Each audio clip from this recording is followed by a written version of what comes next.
अगर आपके पास बहुत सारी खाद नहीं है और आप चाहते हैं कि कुछ ही खादों में आपके प्लांट बहुत अच्छे से ग्रो करें, तो मैं सिर्फ 2 खाद आज आपको बताऊंगी। अगर आप सिर्फ ये 2 खाद भी अपने गार्डन में रखते हैं तो इनसे भी आपके प्लांट में फूलों की और ग्रोथ की ज़रा से भी कमी नहीं होने वाली है। तो ये कौन सी 2 खाद हैं, इन्हें कैसे देना है, चलिए फिर वीडियो में बात करते हैं। तो वीडियो को स्टार्ट करते हैं। हेलो एवरीवन, कैसे हैं आप सब लोग। लव फॉर गार्डनिंग में आप लोगों का बहुत बहुत स्वागत है। अगर आपको गार्डनिंग पसंद है लेकिन आप बहुत ज़्यादा खाद नहीं रख पाते हैं, तो आज ये जान लीजिए एक तरीके से बिगनर्स जो होते हैं, जिनको बहुत खाद के बारे में भी नहीं पता होता है, या फिर वो लोग जो बहुत ज़्यादा खाद नहीं ला सकते हैं लेकिन उनको गार्डनिंग का शौक़ है और वो चाहते हैं कि उनके गार्डन में बहुत सारे फूल फल कलियां आएँ, तो आज का वीडियो आप ही लोगों के लिए है। अगर हम शुरुआत करें तो गार्डनिंग में सबसे ज़्यादा ज़रूरी होता है, देखिए 2 चीज़ों का ध्यान बहुत ज़्यादा ज़रूरी होता है रखना। एक तो जो पौधा हमने लगाया है उसकी ग्रोथ अच्छी हो, दूसरा अगर वो फूल या फल का पौधा है या सब्जियों का पौधा है तो उसकी पैदावार भी अच्छी हो। फूल हैं तो फूल की क्वांटिटी ज़्यादा आए, अगर फल है तो फल ज़्यादा हों, सब्जियां हैं तो उनकी क्वांटिटी भी बढ़े। तो आज मैं बहुत कम खाद में और बहुत अच्छी जानकारी आपको देने वाली हूं, तो सारी वीडियो को डिटेल में देखना है, स्किप मत करिएगा। स्किप करने से क्या होता है, काफ़ी ऐसी चीज़ें होती हैं जो बीच में रह जाती हैं, फिर आपको मुझसे मैसेज करके पूछना होता है। तो वैसे तो मैं कोशिश करती हूँ कि सभी मैसेज के रिप्लाई करूँ, पर कुछ कुछ मैसेज होते हैं मुझसे भी छूट जाते हैं, तो उसके लिए मैं माफ़ी मांगती हूँ और देर सवेर में सबके क्वेश्चंस का आंसर दे देती हूँ, ऐसा नहीं है, थोड़ा टाइम लगता है। हाँ, तो चलिए सबसे पहले खाद की बात कर लेते हैं। तो सबसे पहले जो एक खाद होगी उसके बारे में हम बात करेंगे, तो उससे हमारे प्लांट्स में फ़ायदा क्या होगा वो बात करेंगे, और फिर उसको देना कैसे है उसके बारे में बात करेंगे। तो देखिए सबसे ज़्यादा ज़रूरी होता है प्लांट की ग्रोथ। जब भी हम नर्सरी से कोई प्लांट लाते हैं या हम कोई सीड से ही प्लांट ग्रो करते हैं, तो तुरंत तो उसमें फूल फल सब्जी नहीं आ जाती है, सबसे पहले उसकी ग्रोथ होती है। तो उस ग्रोथ को बढ़ाने के लिए, उसको बूस्ट करने के लिए सबसे पहले हमें ऐसी खाद देनी होगी जिसमें नाइट्रोजन ज़्यादा मात्रा में हो।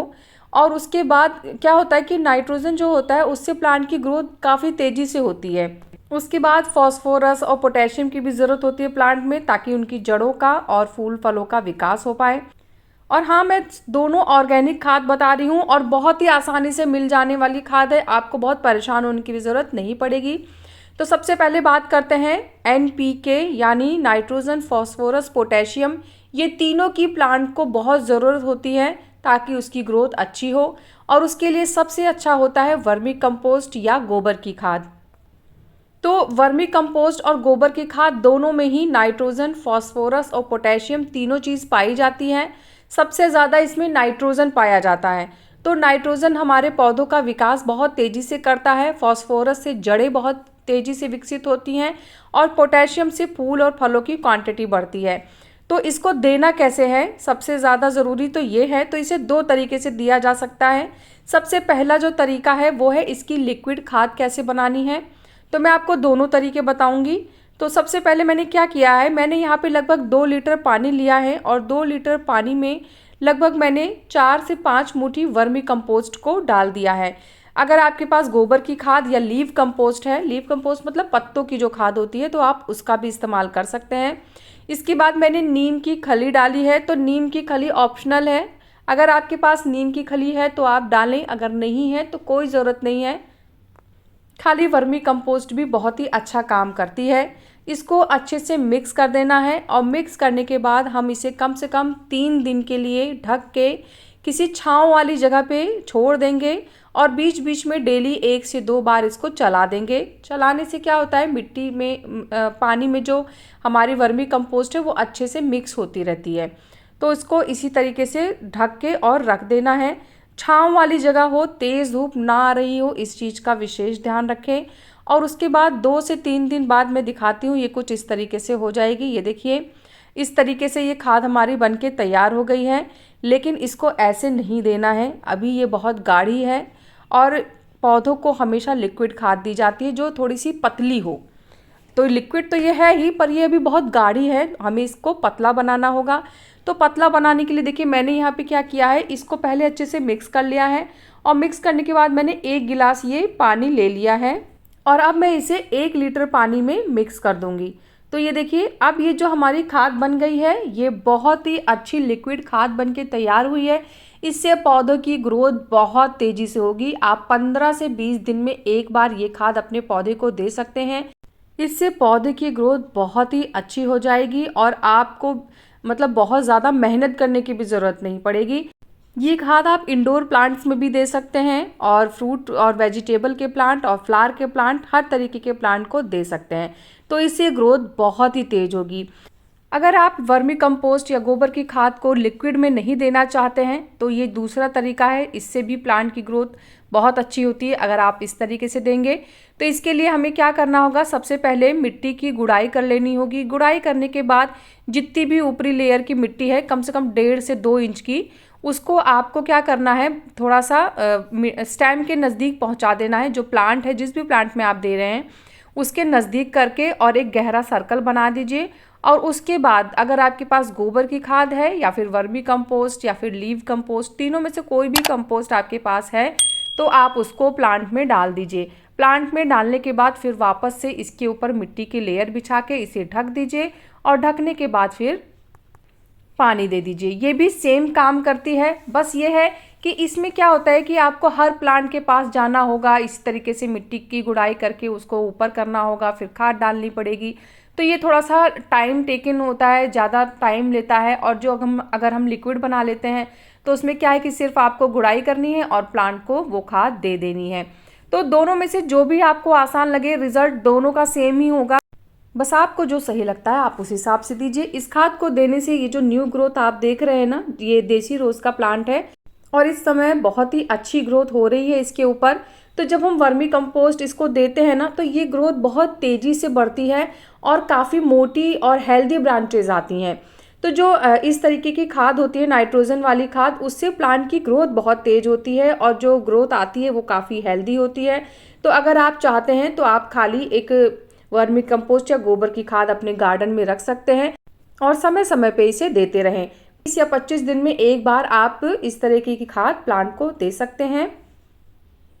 अब बात कर लेते हैं दूसरे नंबर पे कि फूल फल की जो क्वांटिटी होती है उसको कैसे बढ़ाएं।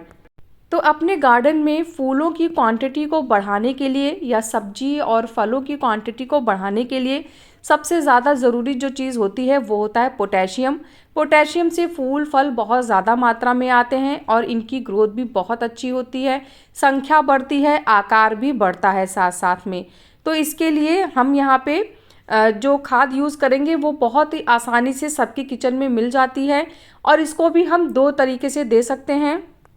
तो चलिए वो कौन सी खाद है, अब हम उसके बारे में बात करते हैं। तो दूसरे नंबर की जो खाद है ये है केले के छिलके। तो केले के छिलकों को भी 2 तरीके से दिया जा सकता है और इससे फ़ायदे क्या होंगे वो भी मैं आपको बताती हूँ। तो सबसे पहले तो मैं आपको बताऊँ कि केले के छिलके में पोटेशियम बहुत ज़्यादा मात्रा में पाया जाता है और इसको देने के ना तरीके का थोड़ा विशेष ध्यान रखना है, नहीं तो फंगस लग जाता है, फिर आप लोग को समझ नहीं आता कि प्लांट में क्या हो गया था। तो इसको कैसे देना है पहले मैं ये बताती हूँ, फिर इसके बाद हमें क्या सावधानियाँ रखनी है वो भी बताऊँगी। तो अगर आपके पास फ्रेश केले के छिलके हैं तो आप उनको 2 से 3 दिन के लिए 1 लीटर पानी में भिगा दीजिए। कम से कम 5 से 6 केले के छिलके होने चाहिए और उसके बाद उन्हें भिगाने के बाद जब 2 से 3 दिन हो जाएं फिर उनको छान लीजिए। छानने के बाद उसका जो पानी है उसको कम से कम दुगने पानी में मिक्स कर लीजिए और फिर उसके बाद आप इसे किसी भी तरीके के प्लांट को दे सकते हैं। चाहे आपके पास रोज़ के प्लांट हैं, मतलब फूल फल सब्जी किसी के भी प्लांट को देंगे, क्योंकि ये 100% ऑर्गेनिक है। बस आपको इंडोर प्लांट्स में नहीं देना है, क्योंकि वैसे भी इंडोर प्लांट्स में बहुत ज़्यादा पोटेशियम की ज़रूरत नहीं पड़ती है। आप खाली वो वर्मी कंपोस्ट वाली खाद दे देंगे ना तो इंडोर प्लांट्स के लिए उतना ही काफ़ी होता है। इस खाद को भी आप 20 से 25 दिन में एक बार अपने प्लांट को दे सकते हैं। सावधानियां क्या हैं वो भी आगे बताऊंगी। अब चलिए दूसरा तरीका क्या है केले के छिलकों को पौधे में देने का, उसके बारे में बात कर लेते हैं। तो दूसरे तरीके के लिए हमें केले के छिलकों को सबसे पहले तो एकदम ड्राई कर लेना होगा। जब वो एकदम अच्छे से सूख जाएं तो उनके छोटे छोटे टुकड़े कर लीजिए, या फिर अगर आप चाहें तो पहले ही जब वो गीले होते हैं, मतलब फ्रेश छिलके होते हैं, तो आप उनको छोटे छोटे टुकड़ों में काट लें, क्योंकि उस समय वो आसानी से कट जाते हैं। और फिर आप उनको धूप में रख देंगे तो वो जल्दी सूख भी जाएंगे। और अगर आप चाहें तो उनको ऐसे ही छोड़ सकते हैं और उसके बाद किसी कुटनी में या मिक्सर में आप उसको पीस लीजिए तो भी वो बारीक हो जाते हैं। फिर उसके बाद मिट्टी की हल्की सी गुड़ाई करिए जिस भी पौधे में आपको देना है, और उसके बाद इन छिलकों को मिट्टी में दबा दीजिए। देखिए, मिट्टी में दबाना बहुत ज़रूरी है। अगर आप इस खाद को ऊपर ही ऐसे डाल देंगे तो फिर ये आपके प्लांट में फंगस क्रिएट कर सकता है, और अगर आप इसे मिट्टी में दबा देंगे छोटे छोटे टुकड़े करके तो फंगस नहीं लगेगा, ये धीरे धीरे डिकम्पोस्ट होता रहेगा। खाद देने के बाद पानी ज़रूर दे दें। अब मैं आपको इसकी कुछ सावधानियां बता रही हूँ। जो जैसे केले के जो छिलके हैं वो बहुत फ़ायदेमंद है, नो डाउट, लेकिन अगर आप गलत तरीके से देंगे तो फंगस लग सकता है। सबसे पहली बात तो कभी भी केले के छिलकों को ऐसे ही गीला गीला मतलब जो फ्रेश केले के छिलके होते हैं उनको कभी भी मिट्टी में नहीं डालना है। अगर आपको मिट्टी में केले के छिलके देने हैं तो उनको प्रॉपर ड्राई कर लीजिए तब डालिए, और छोटे छोटे टुकड़ों में कर लीजिए तभी डालिए। और अगर आप ड्राई करने वाला प्रोसेस नहीं करना चाहते हैं तो फिर मैंने जो पहले आपको बताया था कि केले के छिलकों को पानी में भिगा दीजिए 2-3 दिन के लिए छोड़ के, और फिर उनको प्लांट्स में दीजिए। तो ये बहुत ज़रूरी है, आपको ध्यान रखना कि फ्रेश छिलके उसमें नहीं जाने चाहिए। और दूसरी बात क्या है कि कभी भी जब केले के छिलके का लिक्विड पानी आप प्लांट में देते हैं तो आपको हमेशा 10 से 15 दिन में या 20 दिन में एक बार मिट्टी की हल्की सी गुड़ाई करनी चाहिए। मिट्टी को ऐसी जगह मतलब प्लांट को ऐसी जगह रखें ताकि उस पर डायरेक्ट सनलाइट पड़ती रहे, ताकि फंगस वाली कोई प्रॉब्लम ना आए। आप चाहें तो 1 लीटर पानी में आधा चम्मच हल्दी घोल के और उसको भी महीने में एक बार प्लांट को देते रहें। तो अगर आप ये सब सावधानियां बरतेंगे तो प्लांट में कभी फंगस नहीं लगेगा और आपके प्लांट की ग्रोथ भी बहुत अच्छी होती रहेगी।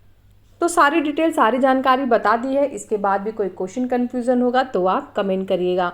कैसा लगा मेरा आज का ये वीडियो मुझे ज़रूर बताइएगा। अगर आपको वीडियो पसंद आया है तो वीडियो को लाइक करिएगा, चैनल को सब्सक्राइब करिएगा।